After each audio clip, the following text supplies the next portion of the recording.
What is up, y'all? Thank you for joining. Today we're going to be proving that Jesus is both Lord and God from Thomas's statement. Jesus rose from the dead, and it says after 8 days. Again, his disciples were within, meaning inside, and Thomas with them.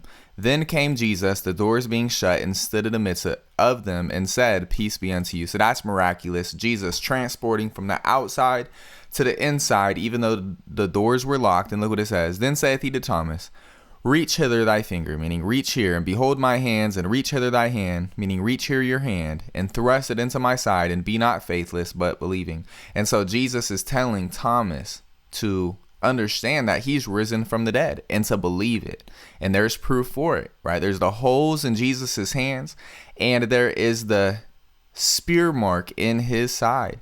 And look what it says. Thomas answered and said unto him, "My Lord and my God." Why would Thomas say to Jesus, "My Lord and my God"? If you're a Jew under the Old Testament, you would be familiar with that terminology. And in one of those places you find that under the Old Testament is Psalm chapter 35, verse 23. Look what it says. "Stir up thyself and awake to my judgment, even unto my cause, my God and my Lord."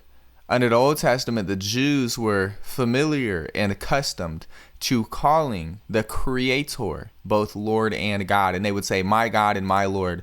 And look what Thomas said to Jesus, "My Lord and my God." Is there a difference between my Lord and my God and my God and my Lord? No, there's not. Thomas is declaring that Jesus is God. And rather than Jesus rebuking Thomas as if Thomas is saying God's name in vain, as Jehovah Witnesses teach, Jesus saith unto him, "Thomas, because thou hast seen me, thou hast believed." Well, believed in his resurrection, but what was the statement that he made? "My Lord and my God." And did Jesus rebuke him or correct him for attributing to him the divine nature as if Jesus is Creator? No. But Thomas called Jesus Lord and God. And then you look in the Old Testament, same thing. You scroll down one verse. "Judge me, O Lord my God." Who's the Lord and God of the psalmist? Well, it's the same Lord and God of Thomas. Thomas proclaimed these words. Why? Because the Jews were familiar that this terminology belongs to God alone.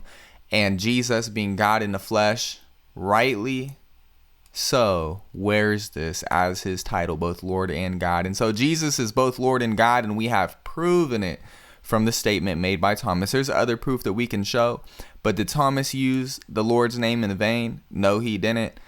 Did Thomas attribute to Jesus the title that the Jews were accustomed to attributing to their Creator?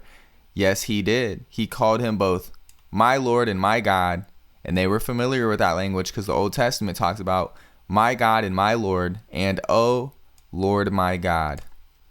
Thomas said it. Do you believe it? Thank you for your time. May God bless you. Keep studying his word. Stay faithful to his word.